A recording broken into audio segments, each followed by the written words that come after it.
one they go. Queued up, ready to rock and roll. Blaze Baker, the man from Durban, gets himself up there. He was up here just 2 weeks previous, polishing his game, trying to figure out the Phakisa Raceway.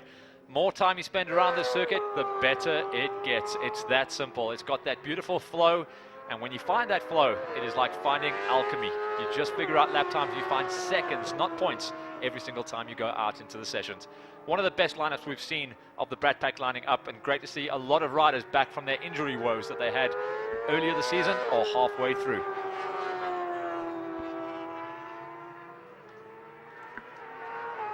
Alan John Venter, one of the top Triumph riders in the country, makes his way out onto the circuit, as does the number 76 there.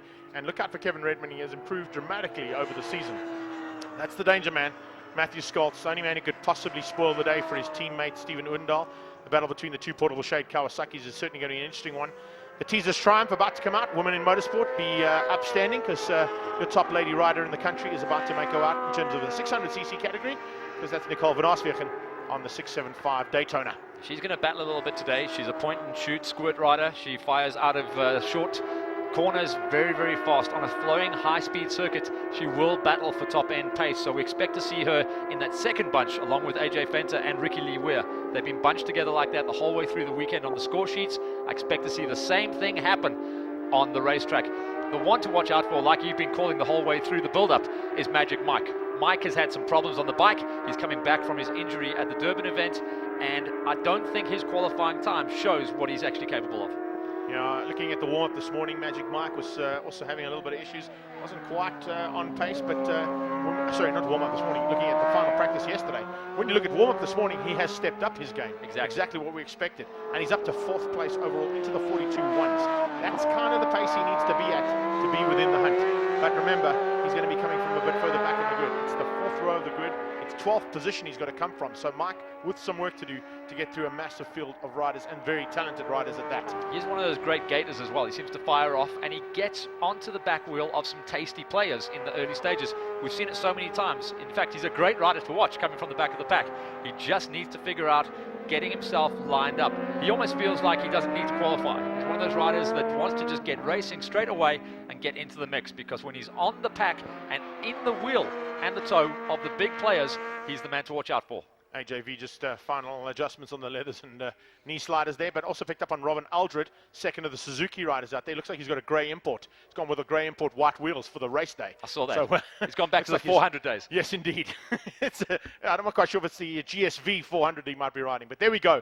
On the front row, we are looking at that man, Stephen Odendaal, the pocket rocket, as we like to call him. He certainly is very quick off the line on his Suzuki. He's got to grips with how things go on this Kawasaki ZX6R, and he certainly looks like he is fired up for the challenge and will be looking to take the championship away and not have to worry about doing any damage at Red Star Raceway, which is our final round coming up at the end of November. It's so hard to manage this race, Greg. It really is. And I was going to say it'd be great if Stephen Odendaal, in the old days, could maybe pull the pin, be the pocket rocket, fire himself offline for the first 2 laps, and then be able to break away. But on this circuit, you cannot break away. Matthew Skoltz, we're watching him on track right now. He is really the man to watch out for. He has been able to throw in those hot laps the whole way through. Odendaal only matched him 1 lap, and that was in qualifying. The whole rest of the weekend, Skoltz has been the fastest. So the Umhlanga Rocket, and when I say that, I mean Rock-et. He is the man to watch out for, because as you said, Matt, he has certainly got some amazing pace. And I don't know where he finds it from, I have no idea, because if you look at the conditions they were doing things in, there you can see Cam Peterson, our reigning champion, a monster rider, as we know. He's part of the brother MTech Yamaha racing team. He's also been assisted this weekend by Munro. They've stepped up and given him a little bit of assistance, which is great to see. But the important factor here is he is the fastest Yamaha here this weekend. So there's quite a bit of pressure on his shoulders to perform. I spoke to him this morning down in the pit lane, and he just said to me, you know what, I'm sick and tired of seeing green bikes on top of this podium. Probably sick and tired of seeing Tamak Sky as well, because he's been down the road a couple of times this season, and it's nice to see him calm it down. There's been definitely a different demeanor about him the whole way through the weekend. Fossey as well. Dean Foss, the second of the MTech Racing Yamahas. At one point in qualifying, he was down there at 14th place. He climbed the ladder to 7th, climbed the ladder to 5th, and I think that's where he stayed. He's an incredibly strong player to watch out for. Now, when the one-minute board goes up, just another thing to bring in with Dean Foss is the fact that even though Cam Peterson is the fastest Yamaha this weekend, Dean Foss is the highest standing Yamaha in On championship points. Yep. He's in third, and he still has a chance. There's no doubt about it. It's 179 points that he stands on, only 196 to Matthew Scholz. So second place is still well within his grasp. I'm not quite sure if he's got enough to catch Odendaal, but there's still 100 points up for grabs. And if he stays on 179 with another 100 points, it goes to 279. He could outdo both of them if there's issues on the portable shade Kawasaki's. As far as the statistics go as well, Stephen Odendaal is the winningest and the most consistent rider on the season. But the most consistent rider overall is actually Dean Foss. He has been rock solid the whole way through.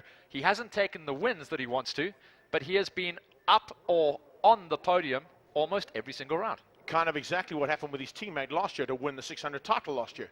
He literally didn't finish, he didn't win every single race, but if he didn't win, he was on the podium. And that's crucial when it comes to this form of racing, especially when you've got 17 riders. Warm-up lap about to go now, so here we go for the warm-up lap. And basically these guys will now just get all the thought patterns right, make sure that the leathers are all sorted out, boots are tightened, gloves are in, visors are down, and this is where things are certainly going to heat up right from the word go, because this is one of the most, and arguably the most exciting championship in this country. Super important for these guys to get the heat into the rubber, the heat into the brakes, because this circuit, you go hell for leather straight away. And it's a kind of a reverse grid as far as the lineup goes on the start line, because outside is actually pole position. The reason for that is turn number 1 is a big sweeping left-hander.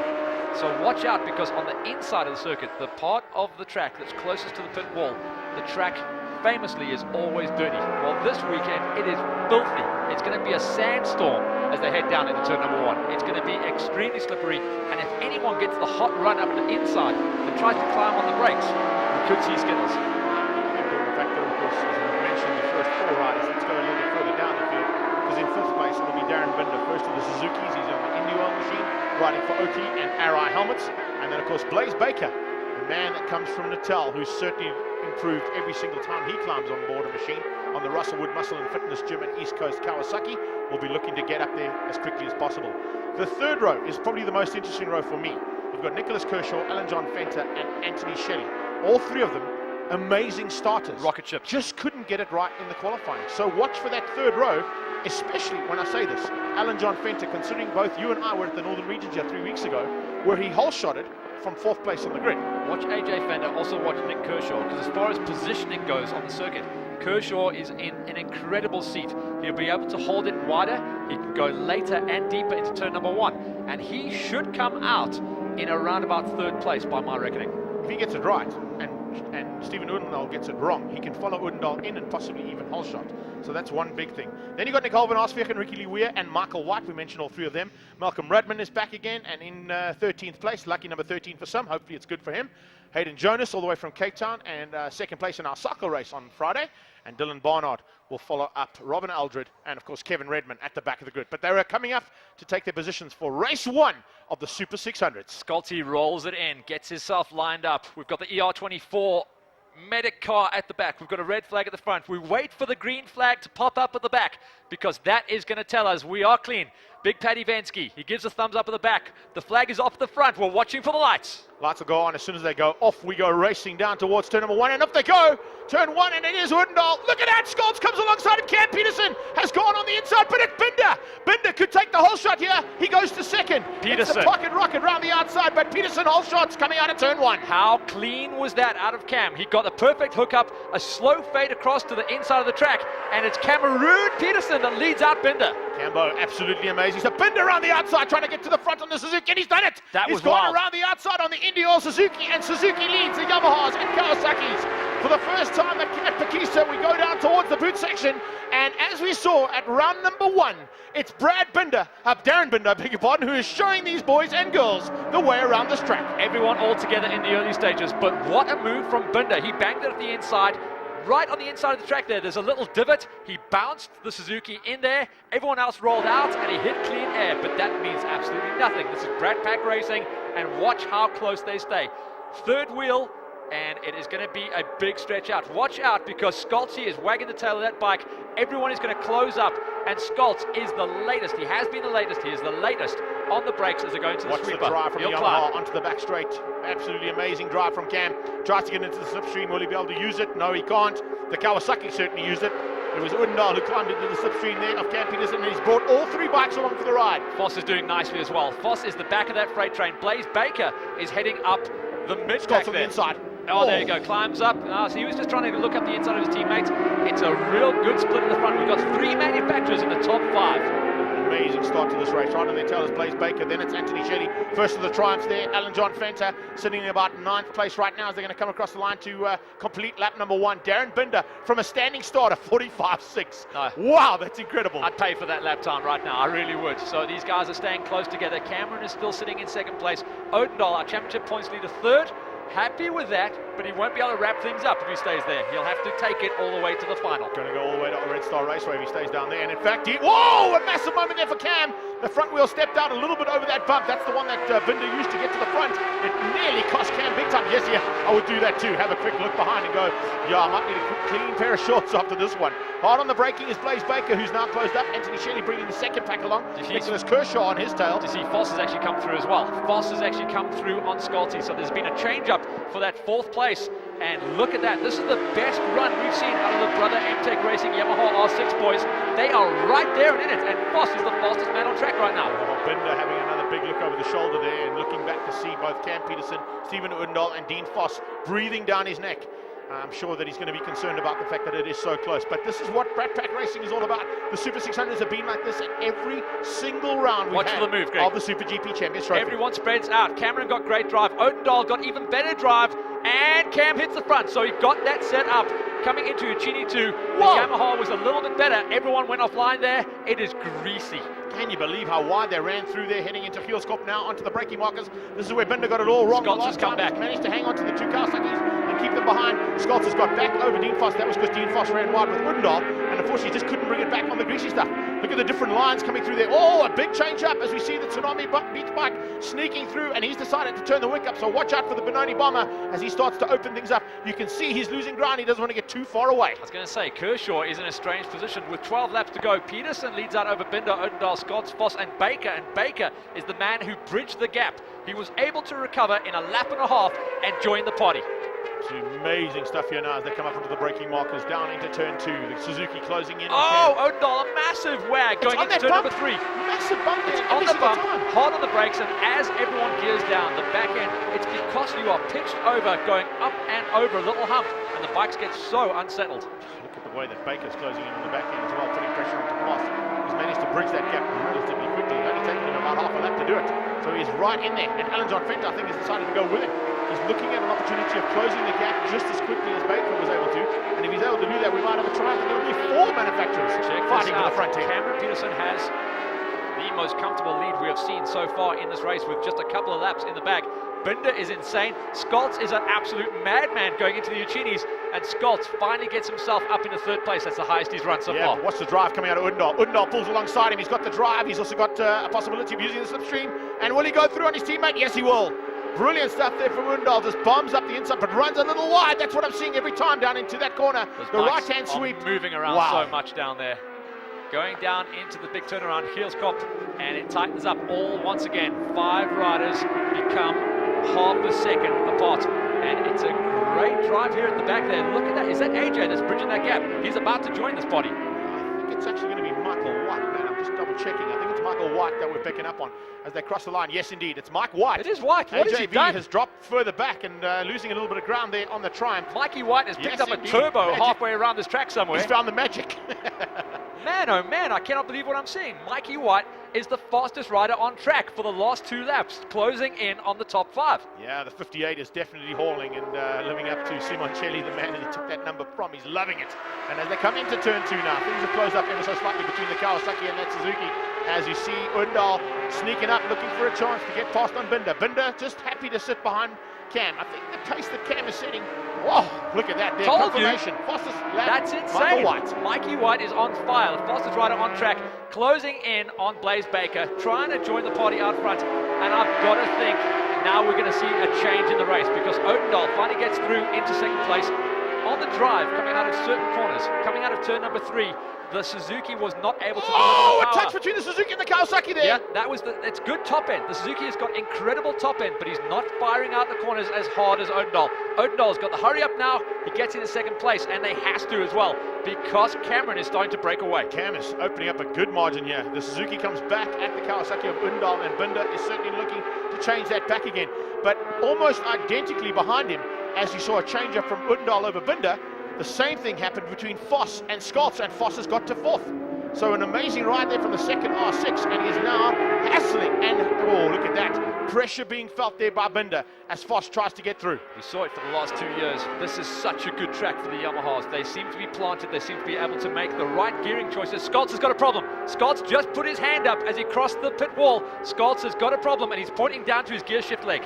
I wonder if it's maybe stuck in gear, that he's not getting the right gears that he needs, or maybe he's lost one gear and he's not getting the drive that's required. You can see that he's fallen by the wayside ever so slightly. He's trying to stay there with Dean Voss, and he's riding around the problem. That's the kind of rider he is, and it's the kind of rider that all 6 of these top riders are. If there is a slight issue on the bike, they might not be affected that badly, because their ability on the machine allows them to ride through it. While we were talking about Scholz, he changed up at the front, so a new rider to hit the front, the pocket rocket, Stephen Odendahl, championship points leader, goes into first place. That is a massive change up, and while Cam with a massive incident. you know what? Huge. I think we are starting to see the tyres cry out here. We are heading close to the halfway mark of this race, and Cameron has overridden those tyres in the early stages. All the while, Mikey White has joined the party. We've been waiting for him to come up. He's right there now. 10 laps to go, 7 riders in it, and yes, a massive incident there for Cam Peterson, but also you picked up on the fact that Scholz has got an issue. You're also looking at the front Kawasaki, doesn't seem to have any issues there because he's got to the front, but that's the first time he's led. So it's taken him nearly 5 laps to get to the front from that pole position. That's very where he was comfortable. chopping and changing. Yeah, it's very comfortable, but we know now that he's hit the front, he can take the lines that he wants to, and we're going to start to see him stretch out. If the problem wasn't there for Scholz, I think he could have run with them out front. But Scholz is in trouble now, and he's going to be defending from Blaze Baker and Magic Mike as they start to come through and try and get their seat in the top 5. What you'll see now, man, is what we've seen kind of right through the season. There's been an epic battle up until now. Now they'll kind of chill out a little bit, give the tyres a bit of a chance to rest. Take the breather. When I say chill out, it's probably by about half a second. That's all they're going to drop out of it. Oh, look at that. It's the gear shifter. Scholz is banging, kicking that bike, trying to get it to shift up into the gears. You can see it. He's banging it down with his heel. He's rolled out of it. He cannot get the gearbox to work. He's That not gonna be is happy with that. it. Scholz is out, and he is chipped. Right, so, that is massive there for Matthew Scholz, pulling to the sideline. And Matthew Scholz with a massive issue there. Can you believe that? What a pity for that young man who's gone so well. And the Umhlanga Rocket has, pulled to the sideline. That's a heartbreaker, but it is what it is. Unfortunately, these things happen, and we can now review. Oh, there's a rider down. One of the Yamaha boys has gone down. Yeah, that looks like it's going to be, I'm just looking down, I think it's probably going to be Dylan Barnard. Yeah, Dylan Barnard going down there. That's actually Magic Mike's old bike. I know that because of the neon wheels. But yeah, that is a big change up. One of the riders that was battling himself, trying to run in the top 10. The track is clear. The rider walks away. We all breathe, and we go back at the front to see what is going on. Because I tell you what, it's going to be an oh, we've got a red flag. Red flag situation called for Strange there. call. I'm not quite sure what that was. Strange call. There we go. Red flag has been called. Maybe there's another rider that was involved. We haven't got quite confirmation on there. ER24 in the house, and immediately to the services of the rider that's down. Okay, so the top bunch know exactly what's going on here. Yeah, we'll try and pick 5 laps up. down. Yeah, we're going to have to go for another sprinter. We definitely cannot call this a race, so the flag will be out. Everyone will line themselves up. Confirmation that the rider is clear of the circuit, so no situation there. We'll have to see if a second rider, and that's what we're guessing, a second rider may be involved. Or possibility of something in the... I know the motorcycle was right in the middle of the track, and maybe the marshals were concerned that they wouldn't get there to remove the bike on time. It's the only other issue I can think of. That bike was right in the middle of the track. Dylan had run away to the sideline, but his bike was stricken. The bike's okay, Dylan's okay, so should get going and be able to restart this. Yeah, and he will be scoring a finish should he take this all the way to the flag. So that's the rider going down, and just getting the big twitch on the Yamaha. Just slid himself out there, and that was... heading into Heelskop. Yeah, going into Heelskop there, so just turned it around. And we've been looking at that track the whole way through. He's obviously pulling into the pits, just wants to make sure everything's all right. No, everything feels fine. I'm going to carry on racing. Yeah, just throwing as a curveball there. I'm going in, just kidding. Psych. All right, so we'll wait and see the riders as they line up on the grid. to see if there are any holes. But I really think that that was the rider. Only rider, And everyone else is going to be clean and clear out front. I think the issue was the bike was in the middle of the track and the marshals didn't have enough time to get to it, which is why the red flag may have been called for. If you've got a bike in the middle of Hillscorp, don't particularly want to go through there at 180 k's an hour with a bike in the middle of the track. Who does this help? Scots. Yes, indeed. They're allowed to go and work on the bike on the grid. Hopefully they can get it sorted out. And you can see them looking on the right-hand side there. Brad Onassis and his team will be working frantically to ensure that that motorcycle is sorted out. Who doesn't this help? Mike. Poor old Magic Mike. He climbed the ladder. Now he's got to do it all over again. In shot, right at the back, down in 12th place, and has to do it all over again. Okay. Can you believe that? Well, he managed to get a hot lap time in right from the word go. We're waiting for confirmation as to how many laps the restart is going to be. I would say with 5 completed, we're probably going to have a 9-lap race to bring it back to the 14. There's the man who went down. Looks like he's all okay. Hopefully he can hear us and gives us a thumbs up that, that everything is all right. They're looking at the side of the bike. Might be a few little bits and pieces that are damaged, but hopefully it's okay still to ride.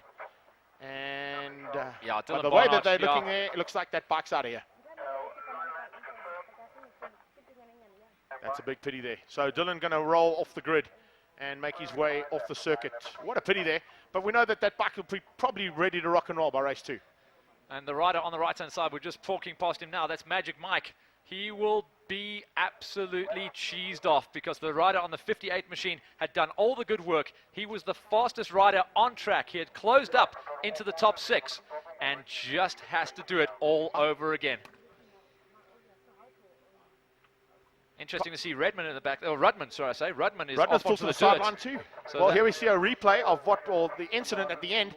That's exactly the reason why they had to call for red flag. Look where the bike ends up. It's on the race line, coming out of the right-hand sweep, headed to Hillscorp. So unfortunately, Dylan Barnard wasn't really an incident that wasn't recoverable, but it wasn't recoverable in enough time. He was miles away from his bike. He was too far away and couldn't get there in time. So Dylan Barnard, unfortunately, out of this one. Hopefully they can get that bike sorted out. It looks like he's going to start maybe from pit lane. Rudman is a concern for me, parked on the sideline. The bike will be overheating, and it will be actually leaking water. They'll have asked him to push his bike off to the side, and when they get the race up and running again, he'll be allowed to get back on circuit. But for now, you can see the situation. The bikes will be absolutely cooking out there. Okay, but hold on a sec. Look at the reshuffle on the grid here, Matt. We're not going back to a full restart. We're going back to a restart in positions they were after the race was called for red flag. Perfect. That's how it should be. So that's a good option there. It's going to change things up on the grid a little bit.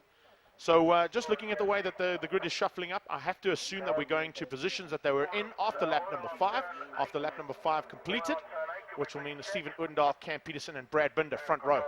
3 manufacturers, 3 different riders, all with opportunities of note. Odendaal, remember, has come from international experience. He's won a South African Super Sport Championship. Cam Peterson's our reigning champion. And of course, Darren Binder, he's looking to just spoil the day for both of them, get a Suzuki onto the front before he heads international next year. Exactly. But Cameron Peterson, he hole-shotted from the first gate, so he knows he has to do it all over again. He had a lot of tire problems. It looked like around about lap number 5, he was all over the place. Confirmation of the number of laps here, Greg. 9 laps has been called for, just getting all the confirmation from our control point, and Tony Taylor handling race control today, giving us the thumbs up that 9 laps will now be completed in the second start of the Super 600s.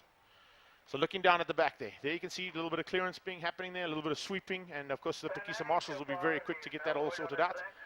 And yeah, what a pity though, because we were in for an epic one.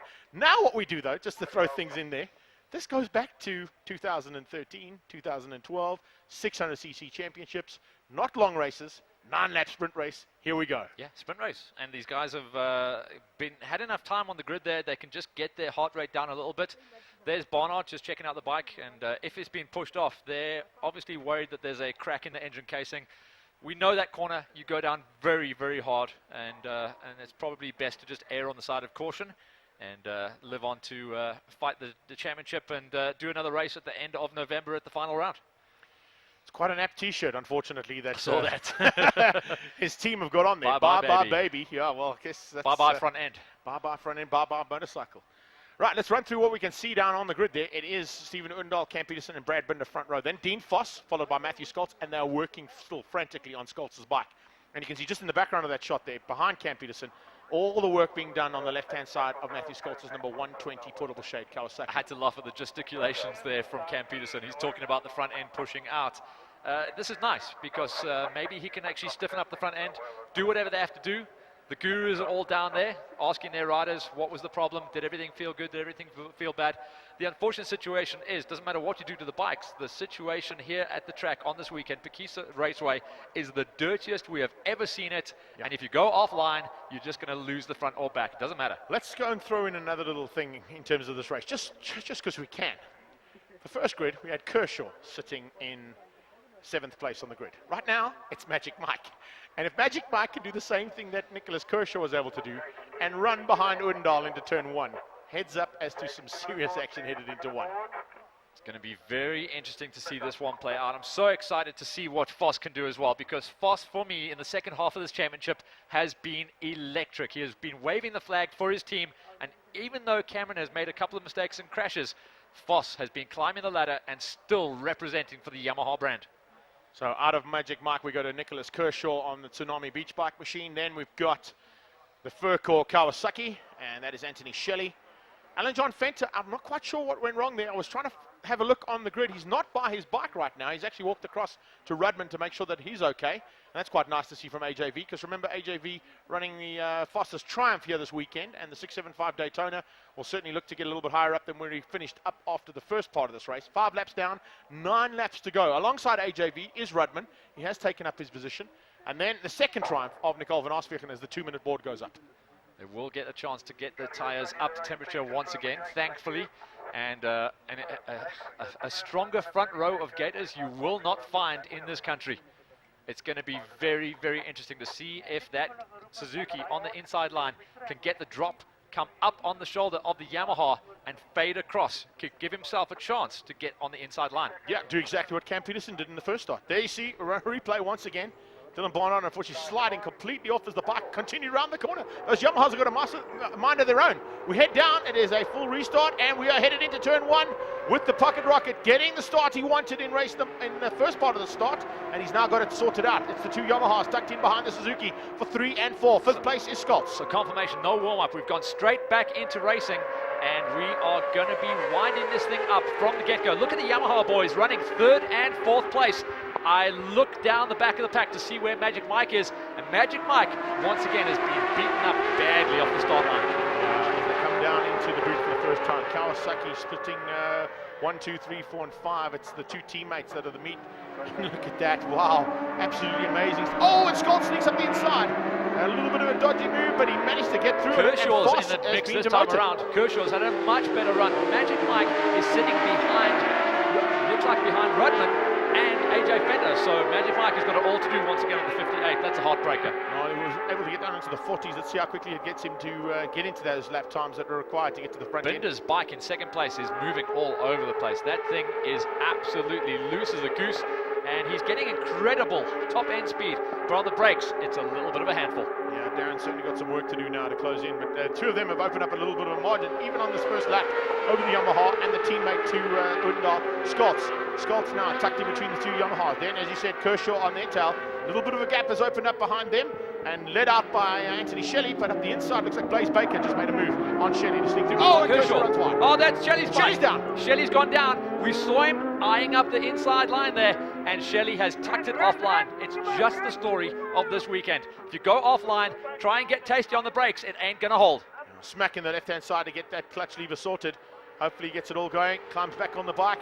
Anthony Shelley has got the ability to come back at this field, and if he can get the bike going, good possibility he'll be okay. Yes, he's okay. Close enough to the pits. This is just going to be pulling this one into the pits and licking the wounds going into the next race. He's not going to be staying out there. Oh, it's another bike that's down. I thought so. Baker was going up on his inside. So they went with. I picked up on that earlier on. Baker looked like he was going to bomb up the inside, and maybe the 2 of them came together. That had to be the situation. So, yeah, unfortunately, the camera's not picking it up, but it was Baker that had to line up the inside, forced Shelley offline, and Shelley stays out there, incredibly enough. So does Baker. So does Baker. So this is all about the guys at the back.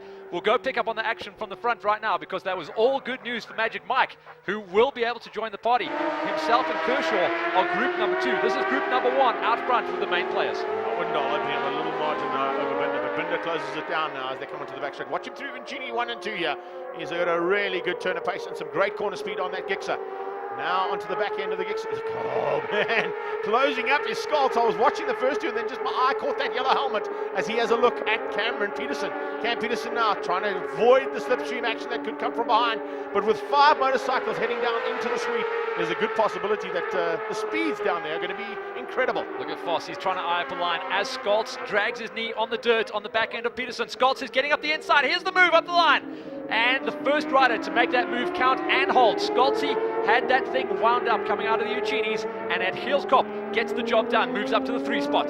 So it's Kawasaki, Suzuki, Kawasaki and 2 Yamahas. That is the first 5 motorcycles. They've bridged a massive gap now, and I don't think we're going to see an answer from Kershaw. It's too far right now with 7 laps to go. Kershaw down in, about 2 seconds adrift of the first 5 motorcycles. That's not going to be enough for him to close in, but he has got another rider, and if the 2 of them work together, good possibility of them sorting things out. Yeah, Magic Mike has actually come through across the stripe as well. So Magic Mike is the rider that moves up into 6th place as once again they get loose up and over the bump. But great news for us in race commentary, great news for the people at home watching this is the top 5 races are glued together. 6th place is now Magic Mike confirmation. It was Kershaw as they crossed the line, but Kershaw losing out down into turn 2. Kershaw and White need to work together now. They mustn't fight with each other. They've got to try and use the slipstream abilities and work to get those 2 Kawasaki's that they're on up to this battle for 1st, 2nd, 3rd, right to 5th. Looks like Odendahl had a little bit of breathing room, but he is getting brought back into this mix. So watch out, because look at the top end of that Suzuki. It's incredible the way they've got that bike geared. It doesn't punch out the corners as hard as every other bike out there, but the top end legs it's got is absolutely amazing. Check the corner speed of that car. Scholz though. Scholz's mid-corner setup is what's going to see him arrive at the front. And it looks like the gear shifter is sorted. So whatever the issue was, they managed to tighten it up, and he's now got a chance.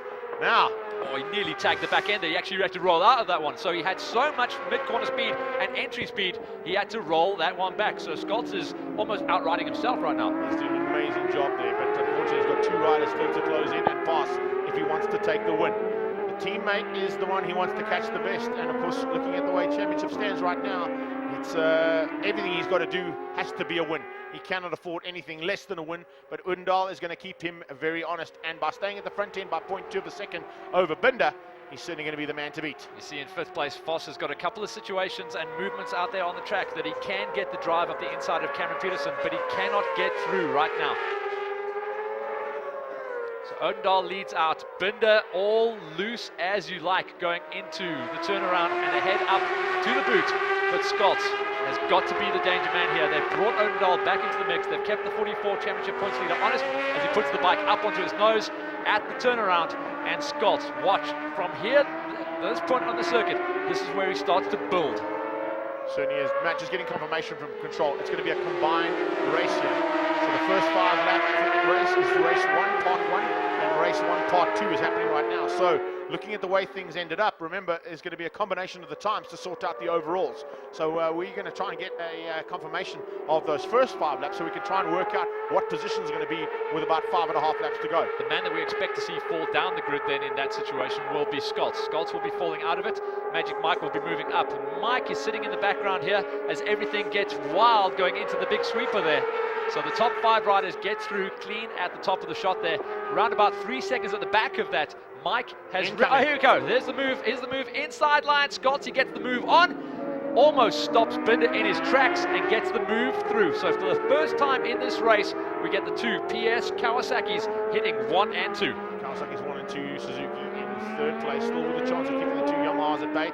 The 2 Yamahas, they are working together, but remember, Cam Peterson is sitting all the way down in 6th place in the championship. He'd like to be higher up than that, and of course, if he stays where he is right now, there's a possibility he might jump over Anthony Shelley, who's right at the back of the field.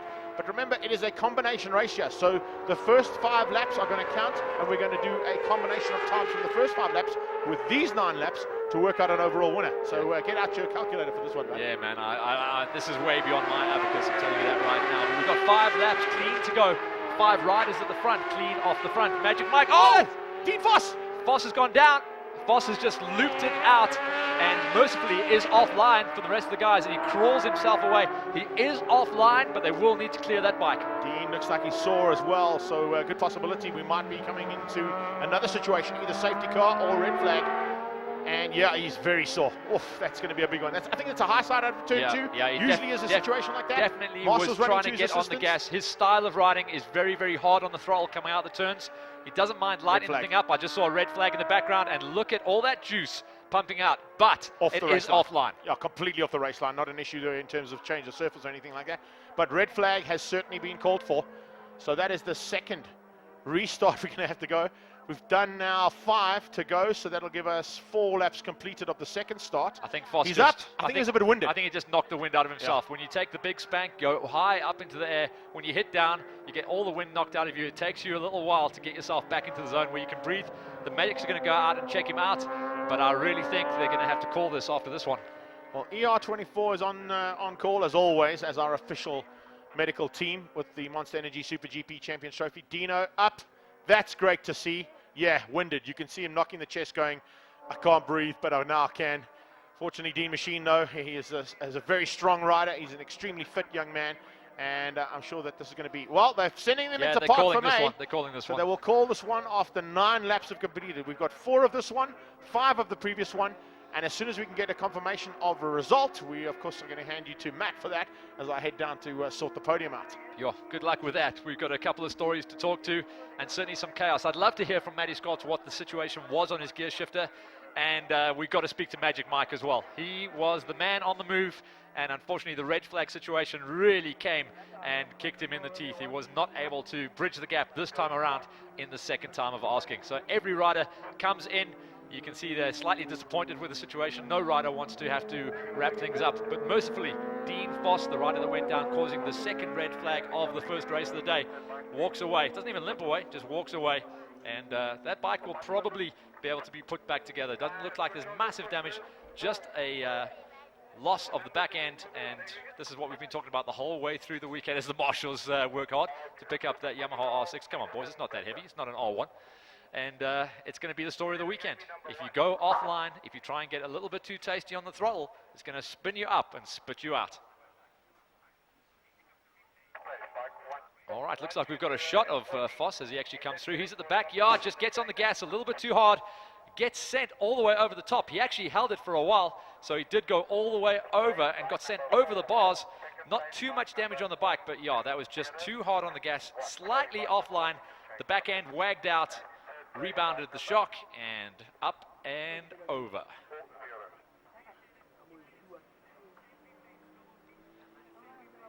All right, we've got that shot in slow motion again. Dean Foss was the rider at the back, the second of the blue Yamahas. He was right on the back end of his teammate Cameron Peterson. Slightly wide, got on the gas hard, spun it up, it wagged out. He actually saved it 3 times before he got sent out the front door and then just went sliding down the track. That corner, so famous for that. You're trying to get all the drive so you can head up to the top of the toe and stay with him. And the rider just trying to find his breath. Slight look over his shoulder to the damage on the bike and to keep an eye on the other riders. And just heading to the dirt to have a little bit of a nap. And good night. Dean Foss getting himself up there. He will be out. That bike will be repairable coming into heat number 2. But in the Park for May area, we've got the top 3 finishers, the 2 PS Kawasaki's and Binder. The boys have put on a show for us to start the day's racing. The stunt boys are going to be out there putting on a show while we clean up the track and pick up everything before we go into the second heat of the race. And we'll also be going down to Greg Maloney to catch up with the guys and confirm who actually took the win, second and third place in the first heat of the Super 600s.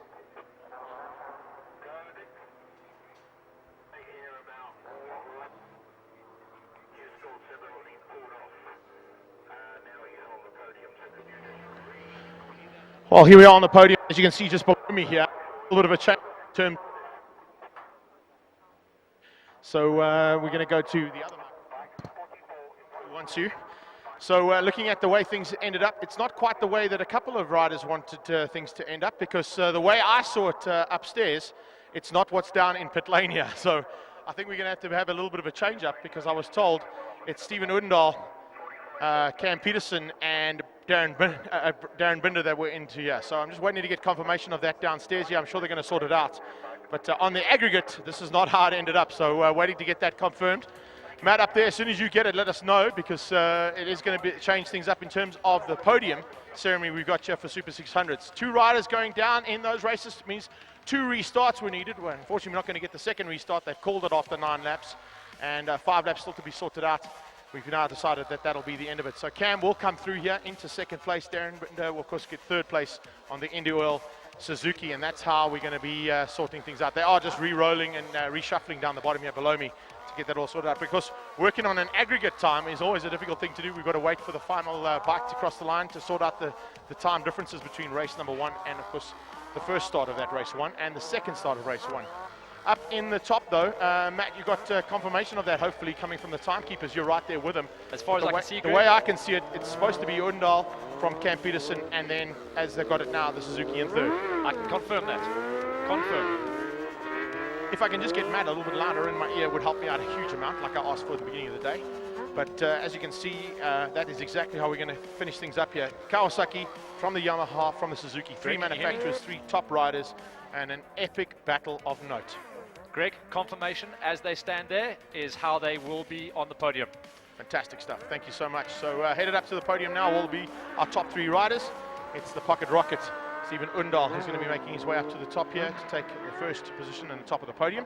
And of course, second place, Cam Peterson, who battled hard in the first part of this race, and unfortunately after that crash, had to do it all over again. Wasn't quite there, but we sat in 4th place when the second red flag was called for. That's what put him into second place. Binder had an amazing start, and of course got to the front end in race start number 1, and now has a chance of doing it all over again in race 2. Hopefully less incidents in race 2. Right, looks like we're good to go here for the podium. Let's get our 3 riders up onto the podium, calling up first and foremost. 3rd place on the podium today for the Indy Oil, Oakley and Arai helmets, Suzuki, Darren Binder.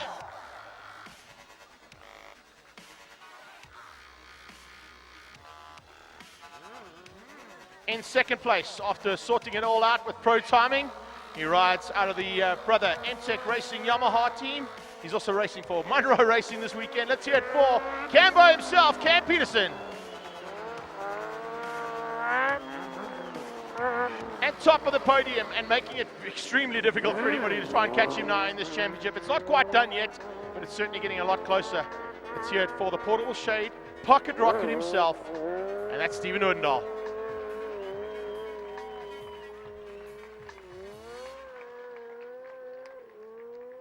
So Pooch on top there. We're going to hand out the trophies now. 3rd place by Mrs. Lee Watson, going to Darren Binder. Gas sports are in full effect up here, because 2nd place is going to be Mr. Anthony Lata to Cam Peterson. And 1st place, Stephen Watson to Pooch himself. Not only good on a bicycle, but he's pretty good on a motorbike too. Well done, Stephen Undal. Race 1, Super 600s on the podium, ladies and gents. How awesome is that? Yeah, not quite the way we wanted to end it up, but I'm sure we'll get some comments out of these riders now, and we can tell you exactly what happened out there on track as well. Big congratulations, and let's get Darren Binder down here first and find out how that first start went at Darren. It looked like it all went well. A super effort out there, and I know you were trying to keep it upright as much as possible after the last time we came here. Yeah, no, today the plan was definitely to keep it upright after the last race. Yeah, I had 2 nasty crashes. But yeah, I got off to a good start and just really struggling with the grip, and the heat of my bike was just crazy hot, so just did as best I could, eh? Bit of a pity with the red flag coming out there, and maybe just spoiling what was going to be an epic battle between you guys, but of course the second start was just as good. Yeah, no, definitely both starts we had a good battle, you know, and unfortunately for the red flag, I think it would have definitely come down to the last lap, eh? Looking forward to race 2 now. Definitely. Awesome stuff. Good job. We'll see you later on. Cam, come on down here. Let's have a quick chat and see how things went on your side. What a start, dude. Where did you find that from? Yeah, I got a pretty good start in the first race. And then, yeah, I knew it was going to be a thing of conserving your tires. And I led for a couple of laps. And then, you know, I let Steve past and try to follow him. And then, unfortunately, the red flag came out. And then, yeah, the second start was a bit more different. Matthew joined the party and was a 3-4-way battle for the front. And unfortunately, red flag again. But just happy to get the second, and thanks to the whole team. Second place is going to move you up, probably ahead of Shelley, who was one of the riders who went down in the second start there. Him and Blaze Baker coming together. You probably didn't see the crash, but it was just behind you, a big one.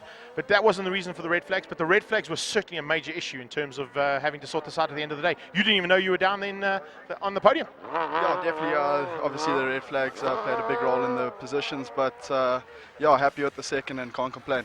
So back up into 5th place in the championship, now going to fight and see if we can get back into the top 3. Yeah, this year hasn't been the greatest, had a lot of crashes and bad luck. So yeah, to finish top 5 in the championship, I think is pretty good for the year I've had. Super stuff. We'll see you in the race too. Thank you very much. All right, Pooch. So far, so good. It's like one hand on the trophy by now, hey? Yeah, I don't want to count my eggs before they hatch, but what a good race, you know. I knew Matthew was coming. All the guys were in there, like really pushing hard, and I knew I had to pull something out of the bag. I didn't necessarily want to lead the whole race, but I was just going for it, and luckily the red flag came out. But I think I would have had a good dog battle towards the end of the race, and I'm pretty happy with the results. So you know, move on to the next race, and maybe we can catch a championship this race weekend, which will help me for my overseas races this coming up now.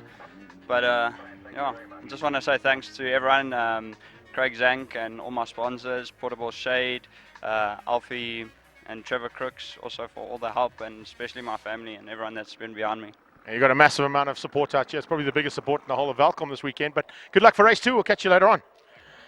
Right now, let's have a look and see what happened in those 2 starts of the 2 races. We're going to hand back to Matt Smith in the commentary, take you through the highlights.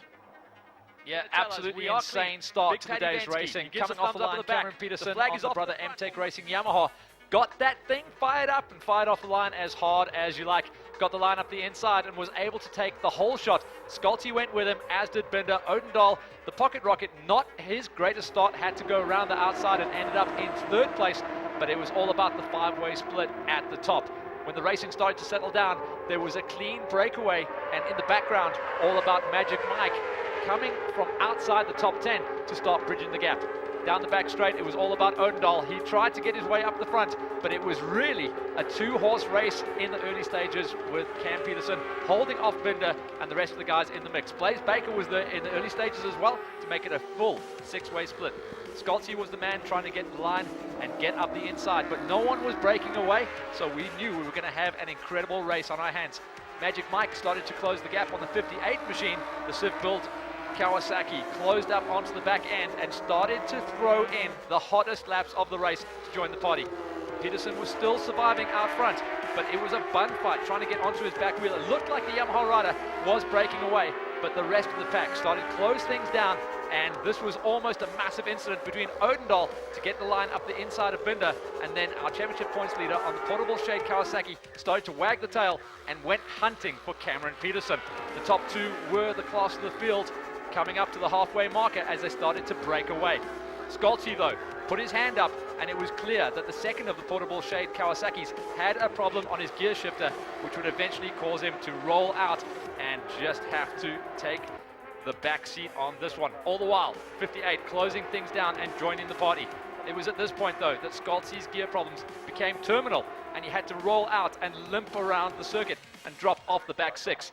Barnard went down, and this would cause a red flag incident as the bike was stricken in the middle. Heading into Keel's Crop, he just looped the back end out and the bike was stricken. That was the first red flag situation, and everyone had to line up to go for another sprint race. It was a 9-lapper when they lined up once again.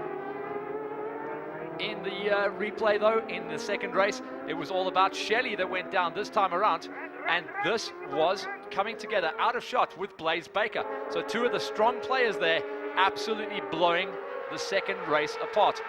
The top group, though, became a 5-way split, and it was Dean Foss who was bringing up the rear, trying to close things down and get around Cameron Peterson. Odendahl was off the front this time around, though, and starting to stretch away.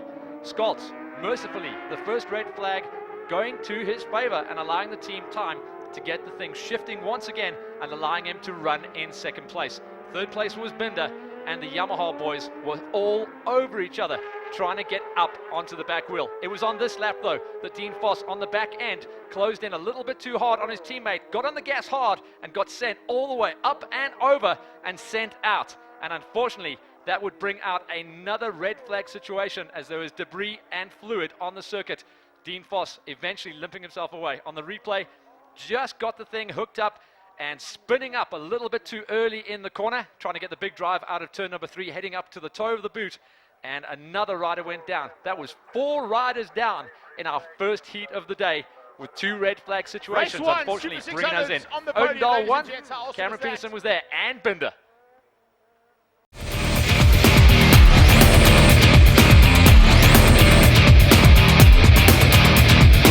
I actually saw him come up here to check with the doctor from ER24 that everything is okay, that he can go and race, signed off, and he is now looking to come through the field and possibly make up for a mistake that doesn't normally come out of a rider like Dean Foss. Yeah, he was just trying a little bit too hard there. He was right on the back wheel of Cam Peterson, and he was trying to get the drive on early. He was actually online, so he just cranked it a little bit too hard and got on the gas a little bit too early. It's going to be interesting to see whether he's actually on his spare bike or whether they actually rebuilt his bike number 1, because we know these riders, bike number 2 is never quite as good as bike number 1 because it just doesn't have as much development and there isn't enough time to do the full shock crossover rebuild going into the second race. Skoltz just hammering his knee slider on there, just making sure it's all good to go. And yeah, I hope he doesn't have to do that on the tank once again, and the gearbox problem or the gear shifter problem doesn't come back into the fray. We're hoping to get a much cleaner race this time from the Super 600s. No more red flags, please, and we just go racing clean out. Odendahl, though, is all smiles. He really is controlling this championship and this event once again. We're at round number 7, and he has been rock solid the whole way through the season. He's allowed all the other riders to make the mistakes around him, and thank you very much. I'll take a few wins, but more importantly, I'll take the championship. Yeah, that's exactly it. So I'm just trying to work out some maths here, Matt. With 281 points for Stephen Odendahl, we're looking at 209 points for Matthew Skoltz after their results in race number 1. And the way things go, with 75 points still up for grabs, it's still within grasp of Matthew Skoltz. Depending on what happens now in this race, where he finishes up, this championship is not going to be wrapped up here today. It's probably going to go to Red Star. That's good news. It's actually good news, to be honest. News. What we need. I don't like wrapping championships up at the penultimate round. I really don't. I know the riders do, but we want to take it all the way down to the wire. The the Super M's, we've already said, that is in the bag. We want to take the big shows, the Super 600s, the Brat Pack, as we've been calling them for the last 10 years, all the way to the last round at Red Star, and that is going to be a very hard race. Red Star is a bit of an even keel, and everyone seems to run almost the same lap times. A lot of these riders are Gauteng based, and a lot of them will put big laps in around there. Except the Umhlanga Rocket. Except the Umhlanga Rocket. He's from Umhlanga. But what we'll see, and I'll put money on it, he will be up for the final round of the regionals, which again run 2 weeks prior to the national event. So they'll get a little bit of sneaky time. And guess what? What? Entry is free at that final regional. Exactly. So, yes, petrol may cost money, but at least race entry don't. And maybe a little bit of rubber every now and again. You've got to buy some new shoes. All right, so lining up for heat number 2 of the Super 600s. We are on for a cracker this time around. All right, let's just throw a little mix in here in terms of numbers that you're always famous for quoting. 72-point deficit between the top 2 riders. So Skoltz has got to win, and he's got to ensure that Odendahl doesn't have a good outing. Odendahl wins this one. It's going to be very close. We're off and running, and it's whole shot. Is it Cam Peterson that gets it again? Man, oh man, this kid has got that Brother MTech Racing Yamaha R6 fired up nicely, and it is Kawasaki formation flying 2 and 3. This time, it's the neon helmet, the aero colors of Matty Skoltz that goes into the 2 spot. Then it's Odendahl. Then it looked like it was a Suzuki of Binder. Binder into 4th place, Foss behind him as they tip it in. Oh! Skoltz goes up the inside and takes the lead. Shows it early. He is not going to hold anything back here. He's got to get a victory in the bag, and a massive moment, like we've seen it almost every single time they go over that bump. Does not roll out of it. Peterson tries to go on the inside, but Skoltz, as you said, didn't roll out, kept it buried, and maintains the lead. Skoltz is Flock-esque in the way that he does that. He just stays on it. Any other rider would have rolled out. Not Skoltzy. He climbed all over that bike like Ruben Zaus and kept the thing firing forwards. Amazing there to keep that bike firing, because I don't know if anybody else would be able to muscle that bike right, but he's got it all sorted now as he comes into Unchini 1. It's Cam Peterson on his tail. Odendahl He sat there for a while, and as we saw in race number 1, eventually just ticked them off, got to the front. But of course, there was red flags thrown into race 1, which was a major factor and changed up the look and feel of what the podium was at the end of both the starts. Check out the back of this freight train, the freight train that will check out of the station pretty soon. Kershaw is in the mix there, as is Blaze Baker. So the usual contenders are there. Oh, Nicole Van Osbeek up the inside. And forces there. Rudman wide. Rudman ran wide and almost went off. Rudman could not come back from that one. That was tricky. Look in the background, looking for that baby blue machine. It's still on track, and it's actually just ahead, so he recovered nicely. What a bit of riding there. Hey, that's the Suzuki. Binder bins it in massive fashion, and he just went way too wide. You know that he got his line wrong. He went off. He clipped the curbs. He's gone all the way to the gravel, and that bike is throwaway. I'm looking at his reaction, but I'm a bit concerned about the fact that he wasn't helped on his way out there, because he looked down the road to say, as if to say, what were you thinking? Anyway, that is the Indy Oil Air Helmets machine off the track and in the kitty litter. And I've seen a couple of occasions of Suzuki going down there. The last time I remember it was Udendal who crashed at that position. Yeah, when Udendal was on the Mitsubishi Electric Suzuki GSX 600, GSR 600 even, and you can run a little bit too hot there. Remember, these guys were all full of the red mist. It was the final turn on the first lap, and it got a little bit wild. All right, so the Suzuki going to be recovered out of there. Just having a look to see whether we're going to continue racing. It looks like we're all clear at turn number 9. Look at the damage Binder's as moved they off pick and it got up. out of the way. And yes, that is one second-hand GSXR, unfortunately, there. Remember, this is the man who's going to be replacing his brother in Moto 3 next year. And he's had a bit of an up-and-down season, unfortunately. But when he is on pace, he certainly has got the chance to get the run. And the leaders, though, wow, Cameron Peterson heading into the sweep. And we just missed him as we see Binder on the sideline. But the cameraman picking up on Binder missed all the action with a massive move from Cam Peterson into Gielskop. Gielskop now, this is Cam Peterson under pressure from Steven Udendal. And Udendal is looking to get through because he knows if Scholz gets his head down, he is going to get away. And that's going to make this round and this championship head to the final round at Red Star to be sorted out. Check, oh, look at Scholz. He goes all the way to the curb, literally tickling the grass on the outside of the track just to get all of the drive and use all of the grip available to him. The top 3 are starting to pull away, but then look at the chase group. Voss is leading the train, and our race 2 specialist, Nick Kershaw, the Benoni bomber, runs in the 5 spot. Yeah, loving the Tsunami bike as it comes through the field. Here's a move on the inside from Udendal. And that front end was hopping and bouncing all over the place, but the Yamaha is going to get great run drive. Check how they're all missing the bump now. Every single 600 rider is avoiding that bump down that little straight between turn 2 and 3, the toe of the boot. They go right to the inside as they've come out of the exit of turn 2 and miss the bump so that they don't have to be unsettled out of the saddle. Cam Peterson, Rossi style, into Coca-Cola corner and comes out of that one now on the back end of Udendal, not where he wants to be. Yeah, Cam got that pass put on him, but he looks pretty comfortable to stay there. No one's really going to break away. We say that, but Scholzi, this is a good situation for him. He loves clean air. He loves to be able to run and hide, but Udendal is going to be his shadow. I'm going to say not one person is going to break away, but 3 are going to break away. Look at Cam Peterson down that back straight away, though. Just looking to get into the slip and pull out. Maybe went a little bit too early there and try to find a way past on Udendal. I think he's showing a wheel to Udendal to say, this Yamaha has still got some pace, Steve. I'm not leaving you behind. I'm going to stick on that wheel. Yeah, and also Udendal's got that funky line going into the sweep. He kind of switches his bike to the left, loads up the suspension, and then bangs it out, almost like high-sides himself into that turn. And what Cameron Peterson was doing was covering that line to allow him to not go and get himself set up as he wanted to. I'm absolutely blown away by the pace of this Yamaha this weekend. Cam Peterson certainly he's still within half a second of the leader, so half a second between the first 3, then about another half a second to Voss, his teammate.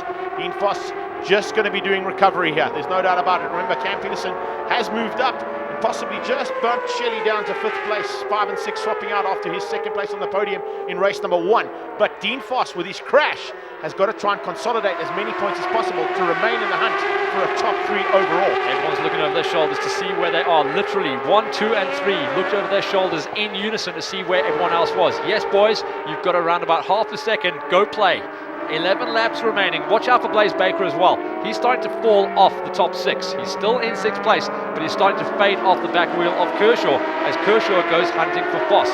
But it's a good story about Blaze Baker. He's currently 4th place on championship points, or he was coming into this round. Oh, Cameron trying to climb all over. This is a different situation now. Cameron is definitely finding a couple of places where he's powering out of the turns, out of Coke bottle, up to the top there, where the Yamaha is stronger than the Kawasaki's. Down the back straight now, looking for some slipstream. It's not easy to find slipstream behind a slippery character like Stephen Udendahl. You'll know all about that after trying to stay in his slipstream on the bicycle down there. He was in mine, what are you talking about? Exactly. Now as they go into the double right, Gielskorp, and in the background it is Nick Kershaw looking to put some pressure on. Look at how Stephen Udendahl's back end is sliding. That is a big concern still with 10 laps to go as they're going to cross the line now. Udendahl was starting to get a little bit sideways. I can tell you something, that back Pirelli is already feeling massive pressure. It is a lot hotter down there. The wind has picked up ever so slightly, Matt, even harder than it was this morning.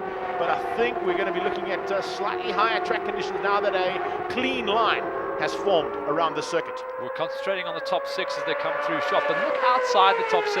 AJ Fender is running in 7th place ahead of Malcolm Rudman, and one of our flyers and the fastest man in race number 1 was Mikey White. He's down in 9th place and he cannot get it figured out. Fastest lap of the race was just thrown down on lap number 3.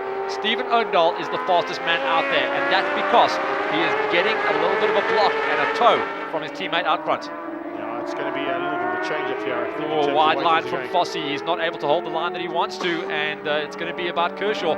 The 55 Tsunami man is going to be charging hard, and he looks good in this race. As I said, race 2 specialist, so he's in within a couple of seconds of the leaders, and if he can work with that Dean Foss Yamaha, good possibility the two of them could bridge that gap, but they've got to work together. They can't be fighting each other. Kershaw just threw his hottest lap of the race on lap number 4 there, a 140.9, so he is on the move, but there is a massive game of high-speed chess happening out front. Things are going to be really changing around here a little bit, I can tell you. It's not the way things are looking to pan out, and it's not quite what we expected, but more importantly right now, looking at the way things are at the front end, two Kawasaki's are exactly where they need to be. Stephen Udendahl just has to finish second to his teammate for the rest of the season, and he's got it done. He'll probably pull a move closer to checkered flag time. Yeah, he's really good onto the start-finish straight. Udendahl, bar none, gets the biggest drive coming out of the final turn. So if he can make it count, it may be a massive do-or-die move to turn number 1. So as they come out of turn 1 now, heading towards the little flick that takes them to 2. In the background, watching Kershaw's progress. There's a the move last on one. here. Udendahl's looking on the inside. Could he go sneaking past? He has a big look, but no. Scholz has got a better corner speed, better mid-corner pace as well as he comes up. Look at the drive he gets, and once again, just has a look back to ensure that he's got enough to play with. 1, 2, and 3. Covered by the proverbial cloth. You can just set the table on top of these guys' heads. Then you go back and pick up on Foss and Kershaw is about to pull the pin on that one. And then unfortunately, Baker unable to run the same numbers as he was in the early stages of race number 1. His fastest lap was 1:41.2, and his last lap was 1:42.3. So he's had problems out there. 1, 2, and 3. And this is the sector of the track where Cameron Peterson is able to run. He closes up onto the back end of the Kawasaki's, and he only loses out right at the end of the back straight. Foss's back wheel is wagging all over the place. Kershaw is about to pick his moment. Watch out. This is the big chase group. Dean Foss about to get owned by Kershaw. Oh, he had a look. He had a massive think about that one, and that's where it's going to happen. It's getting extremely close between these two. I'm very, very impressed with the kind of riding Kershaw's putting in here to stay with Dean Foss. Dean Foss, I think at this point in time, looking at the way the battle's going, he's going to try and keep him out as much as possible. But because of that race 1 incident, he probably will give him a bit more room than what he would on a normal occasion. Yeah, just because he has to bring some points on. I know exactly what you're saying. You can't leave a race. You can't leave the penultimate round of the championship with no score in your hand. Kershaw, also one of those riders that had to walk away from Durban with no score after his radiator actually burst in his face. He was lucky to get away without any burns or injuries, but he didn't walk away with any points. Here at the penultimate round in race 2, Cameron Peterson squirming all over the place.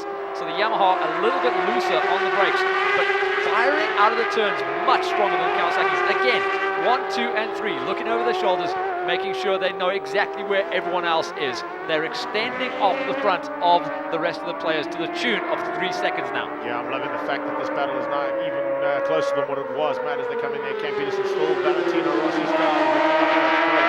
And he's looking This is where he's good. This is where he's He's exceptionally maintaining good. right now, isn't he? He's just hanging on to the back of those two Kawasaki's going, you guys fight it out, no problem. I'm just looking for a podium here today. I know I'm out of the championship. There's a good possibility. There's no way I'm going to be able to catch the two of you for overall championship points, but I can spoil your day here and take a race victory. Cameron doesn't seem the best on the brakes. It just seems that the drive and the tyres are better on the Yamaha. He's climbing up the inside of Odendaal, but that's what I'm talking about. Watch out, the Kawasaki's are very strong on the brakes, but Cameron gets the big drive, so he's got an option to maybe go for the cutback at Heels Cop and drive into the final turn for the win. Let's just have a look at things as they come into the closing stages. We've got 8 laps to go. It'll be 1 and 7, 1 corner and 7 as they cross the line this time. I'm going to run through a couple of modifications to the points that I've been through and working out while we've been talking here, Matt. Currently, as they stand, it's 281 points to Stephen Odendaal, 209 points to Matthew Scott, which is the 72-point deficit we spoke about. Now, it is Dean Foss in 3rd place. Didn't score, but maintained 3rd place, still on 179 points. Blaze Baker, who only finished down in 14th in race number 1, maintains 4th with 124. Shelley just keeping Cameron Peterson out by finishing in 15th and getting that last point. So he stays on 119. Cameron Peterson, though, has closed the game dramatically into 108 points. So with him staying in 3rd place, Cam is certainly going to probably jump ahead of Anthony Shelley by the end of this one. It's going to help him out huge, but look what's happening in the background. The man is on fire once again. Michael White is just wide open with 7 laps remaining. He has come up onto the back wheel. Behind these guys, Blaze Baker has faded out. Mikey White is moving forward, and watch out for his lap times because he's building again. Alone the fact that Magic White has found something in that magic again as he comes into the penultimate round of the Monster Energy Super GP Champions Trophy here at Phakisa Freeway. Now as they come into the back straight, it is Kershaw looking dangerous. Watch the drive from the Kawasaki, but speaking of drives from Kawasaki, Odendaal hits the front, and this is one of the... Watch Scott's come back at him! Yeah, he's trying to climb back, and he takes him way wide offline. This is all good news for Cameron Peterson, but it looked like the Yamaha rider rolled out of that one as well, because when someone comes back underneath you in the sweep, it can go down in tears. Yeah, I can tell you why he rolled out of that one. Yeah, exactly he was going to get collected. Let's just stay out of the Kawasaki mayhem at the front end here. Odendaal has showed that he has got good drive, and he will send it up the inside into the sweeper. It's a classic Phakisa track move. One of them was just like setting things up for later. Yeah, actually, we can talk about later as well, because these are such long races. These are such long races. We've still got 6 to go. These tyres are absolutely crying out. And Scott seems to have calmed himself down a little bit, but he knows he's under massive pressure. Odendaal will accept nothing but a win. He's going to make sure he's get that win in the bag, because that's what's going to take it. And really, what an awesome effort from these 3 youngsters. They are giving it everything they can. So, Matthew Scott's hanging on for now, but Odendaal has shown that he can get past, and if he needs to, will do something do or die. And when I talk about do or die, you don't get better than do or die at the bottom end of that back straight into the right-hand sweep, and on a 600cc, probably just under the 200k an hour mark. 9 seconds back from these guys is that battle between Blaze Baker and Mikey White. Mikey White has just thrown his hottest lap of the race, which means he is getting the slipstream and the tow. So there is going to be a pass on the cards, as once again, oh, look at Scalzi.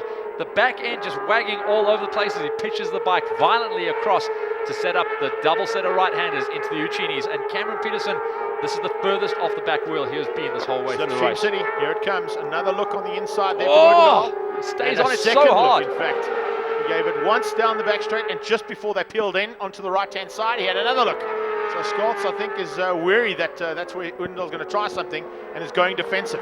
3 years ago, himself, this is Odendaal I'm talking about, and Clinton Seller, when Odendaal went underneath Seller on the last lap into the sweeper, even clipped his brake lever on the way through. Both riders almost went down. Odendaal went on to take the win. He will get aggressive if he has to. Doesn't matter if it's teammates. Well, it's 0.6 of a second between the top 3. Take that little proverbial monster flag and chuck it over them, because there's nothing in it between these 3. Cam is sitting pretty and going, you know what? I can see something going wrong. I've got to agree with him. The 2 riders in the front end, they're fighting for championship. And even though Matthew Scott wasn't initially part of the Portable Shade Kawasaki team, he is now there in full force. And yes, there are no team orders. So even though Odendaal is leading the champ... Oh, Peterson's down!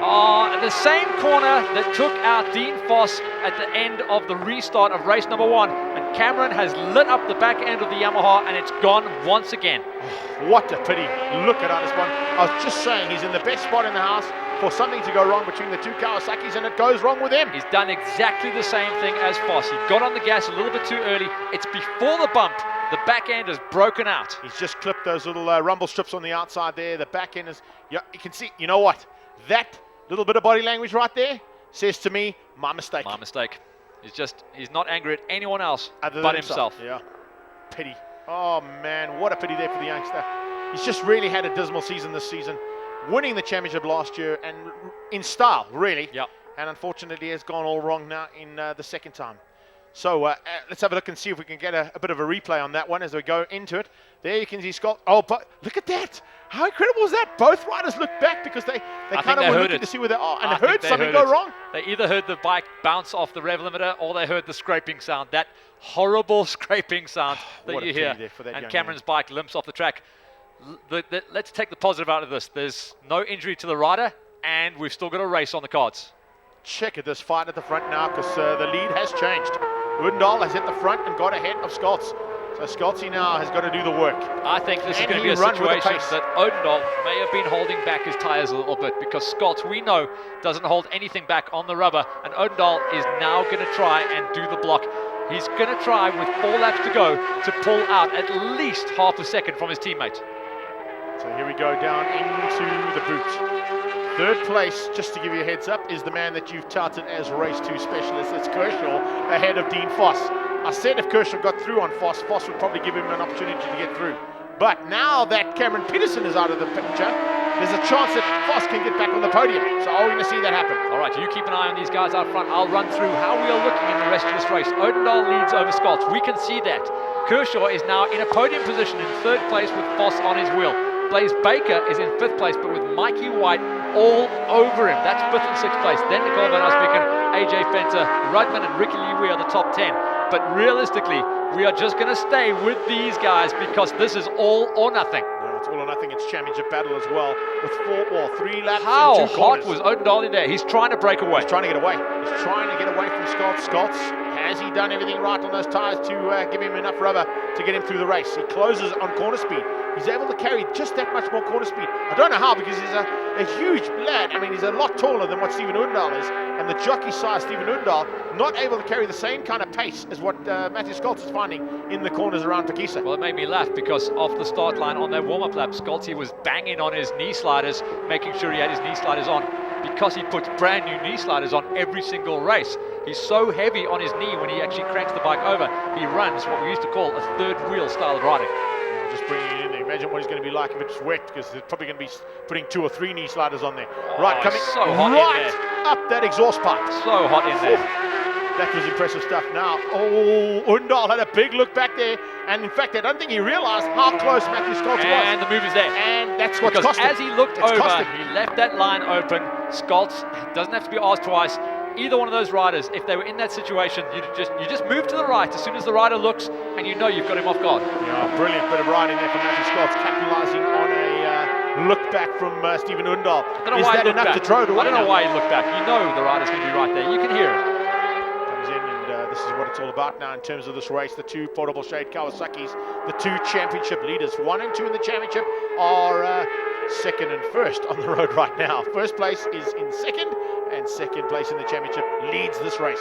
That battle for 3rd place is still on between Kershaw and Foss to the advantage of Kershaw, but Mikey White has now moved up into 5th place ahead of Blaze Baker. That just happened that previous lap. Write that down. That just happened, exactly that. It's good to see Mikey coming on strong. Fantastic, and Magic Mike up into the top 5 now. That's what he wanted after a bit of a fight with the broken collarbone. He's got it all sorted out and certainly has got all good to go. Here we go into what is going to be the penultimate lap here of Super 600. I don't know how these guys run so much entry speed into the final turn. They go all the way out to the outside curve and they run it. I don't think they even drop down. They run 3rd gear, almost held the whole way out to the outside curve. Scholz is clinging onto this one. I don't know if there's going to be a pass on the cards, but if there is a move, it's going to be Odendaal into the back sweeper. That's his key. Yeah, well, he comes into turn 2 pretty hot as well. Wasn't quite close enough yet, but maybe we'll hold it back for a little while. It's too early in the lap to make the pass. It's too early in the race too, even though there's only 1.5 laps to go. You cannot show your cards this early. And as I say that, he bombs up the inside, has a look through. Whoa, back to the 2 triumphs. And yes, that's Alan John Fenter fighting with the teaser triumph of Nicole Van Arsvik Seventh into and turn eighth 3. place on the road, and look how dirty and how fried these tyres are. There's Mikey White, the big charger.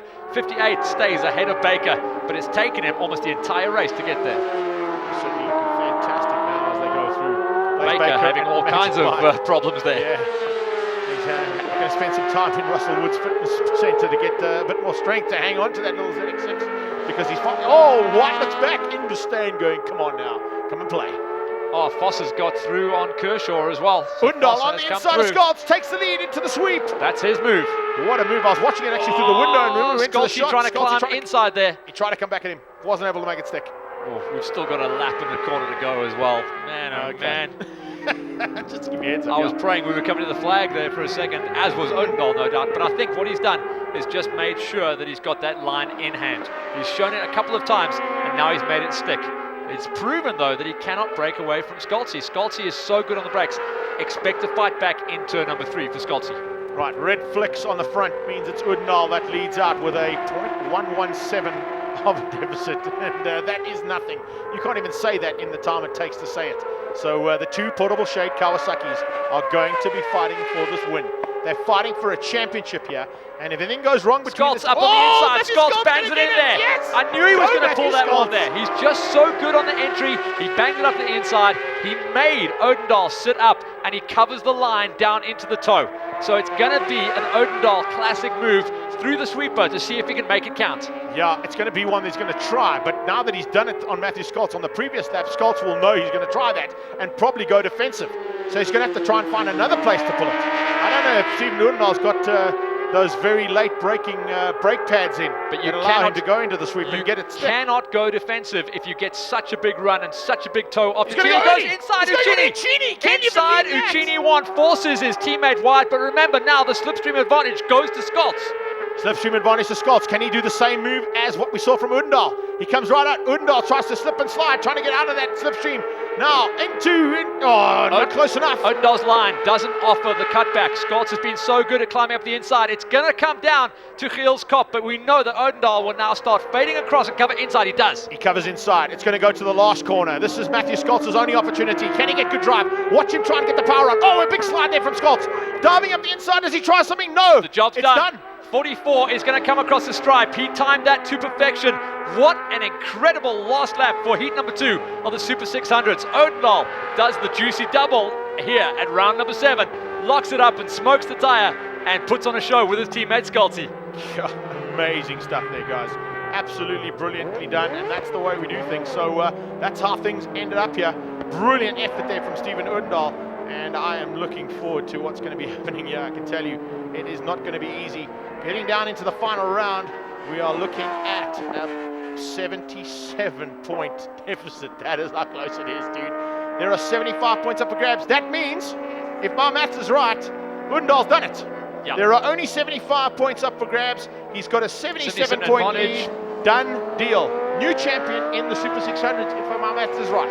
He knew coming into this round, I spoke to him during that cycle race when I was breathing heavily, whether he could actually get the job done, and he could. But it was a mathematical chance. So he has sealed the deal by just 2 points that cannot be brought back to catch him up.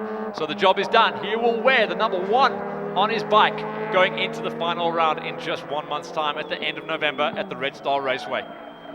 So the Pocket Rocket, the kid that we have watched come up through the ranks on the national scene. He went international. He went full Moto 2. Then he went Moto 2 España. And he has come out of it an incredibly polished racer. And finally gets his number 1. And finally gets his first South African championship.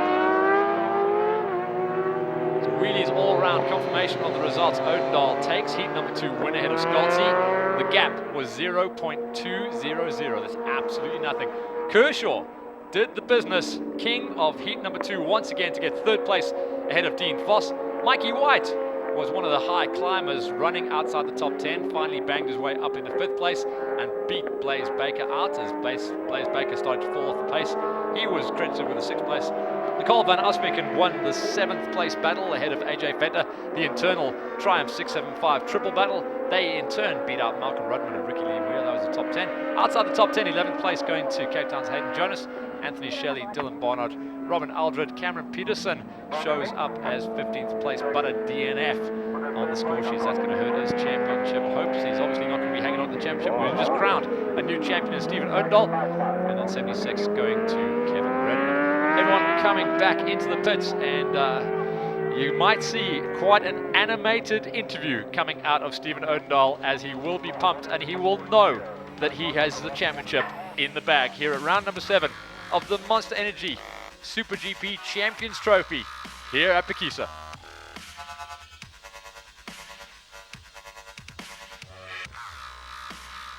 So all riders coming in. Matty Scholz tried everything he could to get the job done. But the big celebrations go to the 44, the Pocket Rocket, Stephen Odendahl, South African Super 600 champion. The very first South African Super 600 champion, and that is the man climbing off the 44. He's going to be getting the number 1 jersey. I thought Brandon Asses would have them ready. He's not the kind of person who would miss out on this opportunity. There is a 77-point deficit now between the two teammates, with only 50 points up for grabs. We have a new South African champion crown here this weekend. Ladies and gents, it's fantastic to see. And what an effort there. What a race. What a final lap from these guys to get it all sorted out. And you can see just how happy this team is. They really have got it all sorted, and a brilliant effort from Brandon Assis and the whole team. Scholz gave him a good run, Matt, but unfortunately just didn't have enough in the bag as it came to the final round. You've said the Super Sport, well, the 600 Rand, of course, doing a super job. But another man who did an amazing job, Matt, which you wouldn't have heard, of course, heading down into our Park Ferme area down below me here, is our Rookie of the Day. And the reason we give him Rookie of the Day is what a comeback. Broken shoulder, broken collarbone, gets back on the bike and comes through to fight it out for top 10 honors. Magic Mike is going to get Rookie of the Day, but our new champion is making his way up here, and that is what it's all about at round number 7 of the Monster Energy Super GP Champions Trophy. So this is what it's all about here for Super 600s as they come back up to us here on the podium. It's an absolutely brilliant effort here from our riders in the Super 600 class. Rest of the riders down in Park Ferme just getting little chats with each of their teammates. High fives from Hayden Jonas and Brandon Harp. They're happy with the performance of the two riders. And it looks like we're almost good to go here for our podium ceremony. First and foremost, of course, we're going to bring up the Rookie of the Day. And hopefully he's standing by there. Let's get up here. Magic Mike White, Rookie of the Day and the Super 600s. And if he's available, we'll get him onto the podium. There he comes. Yes, indeed. Rookie of the Day, Magic Mike is here. Yeah, he wanted to get on the top. You got to come down here, though, buddy. Awesome effort. You can see how tight he is and how sore that arm is. He's had to work hard. But let's get the top 3 up here. In third place, for the Tsunami Beach Bar team, it's the Race 2 specialist himself, the Benoni Bomber, Nicholas Kershaw.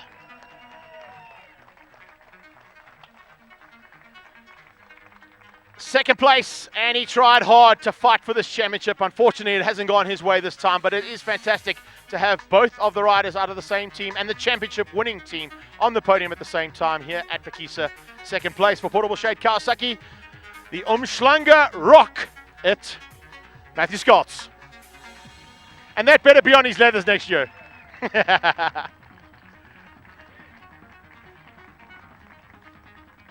We're just waiting for Brandon Assis to get up here, but while he's making his run up, we're going to announce the new 2014 Super 600 champion, the first Super 600 champion for Super GP. Let's hear it for the Pocket Rocket himself, or Pooch, as they like to call him down there in Portable Shadeland, Stephen Odendahl.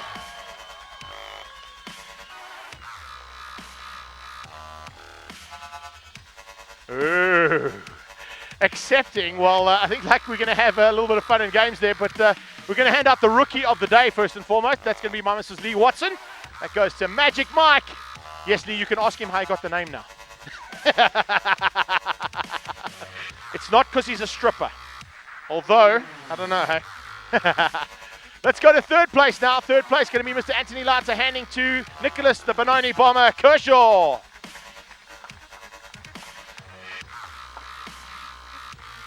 Matthew Scholz, second place by Mr. Stephen Watson from Gas Sports. Portable Shade Kawasaki. We have our Super 600 champion on top of the podium, ladies and gentlemen. And what an honor to give it out to him. the big boss man from Portable Shade Kawasaki. He's going to hand the trophy to his new Super 600 champion, Stephen Odendahl. Brandon Nass's handing the trophy. That is an incredible effort from these riders.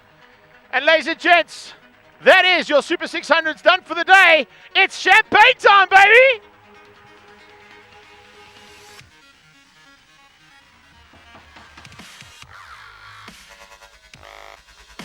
Full gas at the top end of this podium. Let's get hold of the riders now and have a chat with him. Thanks for that one. I think first and foremost, let's get a quick chat with our rookie of the day. I don't think you quite expected that one, Magic Mike, but Michael White, after the injuries you've had on the previous rounds, it's all sorted out now. And I think with a little bit more time in the recovery room, you're going to have a chance of scoring some more points at the front. Yeah, you know, yesterday we came through, we had huge problems with my bike, misfiring, didn't want to work properly, but thanks to Uncle Steve, we got everything sorted, and we're there on pace, just unfortunately we're too little too late. Coming to Red Star now, going to see some more pace and hopefully fighting for podiums. Yeah, Red Star is basically our home track, so I think there we're going to go for it. Awesome stuff, good job. Let's get Nicholas Kershaw across here as well. Well done, Magic Mike. Kershaw, we kind of touted you as the race 2 specialist, and every now and again it's come right. This time, absolutely to perfection. I know you wanted to be up there with those two boys, but an awesome battle nonetheless between yourself and, of course, Dean Foss out there. Yeah, unfortunately in the first race we battled a little bit with pace, but we made a few changes and the team put in a good job and we were able to run there in race 2, so it was a good day for us. There's a party going to be happening at Portable Shade, but I'm sure there's going to be one at Tsunami Beach Bar as well, hey? Yeah, we definitely need to celebrate this. We needed this. Good job. Well done, man. Awesome job. Congratulations. And now we're going to go to second place there. Just grab your helmet there. I'll move across to Matthew Scotts. Matty, you certainly gave Stephen a very good run for his money. You weren't going to give up until the final flag came out. Unfortunately, there's not enough points available, which means it's now going to try and consolidate second and make it a 1-2 for Portable Shade Kawasaki. Yeah, you know, I knew that me, Cam and Stephen had a really fast pace, so then the three of us broke out front, and unfortunately Cameron crashed, but Stephen and me took it down to the last lap, and Stephen beat me. Well done to him and well done on the championship, and yeah, hopefully we can try and finish second overall and keep things going. Awesome job, and look forward to seeing you at Red Star. Pooch, get across here, big guy. So you go and win a cycle race on Friday night and clean up, then you come here and do a double on the day, but more importantly, that is the first Super 600 Championship title taken by yours truly. Yeah, you know, words can't describe how happy I am. I'm really happy for this win, and awesome race right to the end. I'm glad I finished with the first, but Matthew helped me very true to it. So well done to everyone that was out there. Really, the pace is high and we had a good race, and just want to say a big thanks to all my sponsors, Portable Shade, TRP distributors, Craig Shank, that's putting a lot of effort into me, and also everyone that's helped me through the years, you know, and eventually my first national championship. So I'm very happy for that, and you know, full gas. Go. Of course it's full gas. The most important thing of course taking this championship is looking at potential for next year. You're going to come back and try and retain it. I know there's plans overseas, but when you go overseas with a national championship in your CV, it makes a whole nother ball game for potential sponsors and potential teams looking for you. Yeah, that helps a lot, but you know, now the next story is to get over there. I leave tonight for Portugal, so I've got a 2-day test and I'm ready to put the hammer down there. Let's get my first win there, so that's what I'm looking for. Well, you're all fired up and wish you all the very best. Keep it up there and fly the flag high. Congratulations on the championship. We go back to Matt for all the highlights from race 2. So what an incredible day we're having here at the penultimate round. We've already wrapped up 2 championships. This is how the second one went. Heat number 2 of the Super 600s. Another hole shot from Cameron Peterson. And the pocket rocket, Stephen Odendahl, the reigning champion, could not get, the reigning points champion at this stage, should I say, couldn't get any higher than 3rd place. Scalzi was running up there in the early stages, and then he just started to pile on the pressure. The rest of the boys tickling their way through, everyone back into the mix. And it was an early move from Matty Scotts, who wagged the tail and got the nose of the Portable Shade Kawasaki ZX6R into the front and just kept it pinned wide open. He tried to break away, and this happened to Binder. He was running in the 5th place battle, and he threw it down in spectacular fashion, coming towards the end of the last lap. Didn't even cross the stripe, and he went sliding off, mercifully not hurting himself or taking anyone out in the process. The top 3 then started to break away. Scalzi had the hammer down as hard as he could. Cameron Peterson was battling with Odendahl, and Odendahl wanted clear air. He got it because he got through on Cam Peterson on lap number 2 and started to build the pace, going after his own teammate. All of the top 3 were extremely nervous the whole way through this race, waiting to see who else was going to join the party. In the early stages, it was the second of the MTech brother Yamahas of Dean Foss, but a little bit later in the race, he started to get closed down by Kershaw, and Kershaw was building up the pressure. A race 2 specialist, Kershaw, started to come on strong and was hassling Foss. That would be the battle for 4th place the whole way through the race. Then Odendahl and Schulte set towards each other, showing each other different lines around the circuit, and all the while Cameron Peterson was able to run in that 3 spot, but keeping the pressure on the 2 portable shade Kawasaki guys.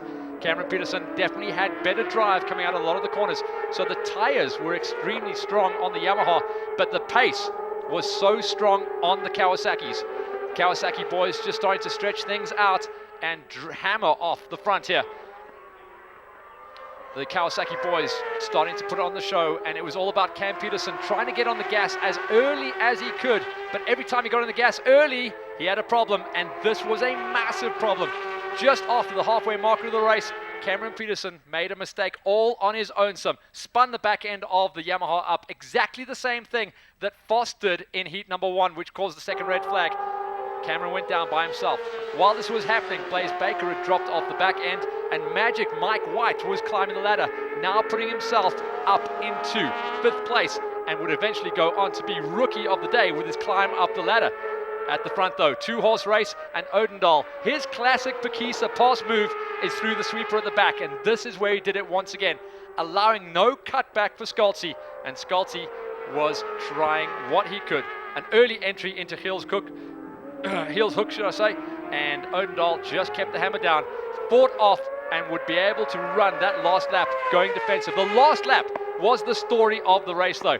Up the inside into turn number 3, Schulte was a madman on the brakes, got the wheel up the inside, and now he would have to go defensive. Everyone knew, including Odendahl and including Schulte, where the pass would come. It would be down the back straight.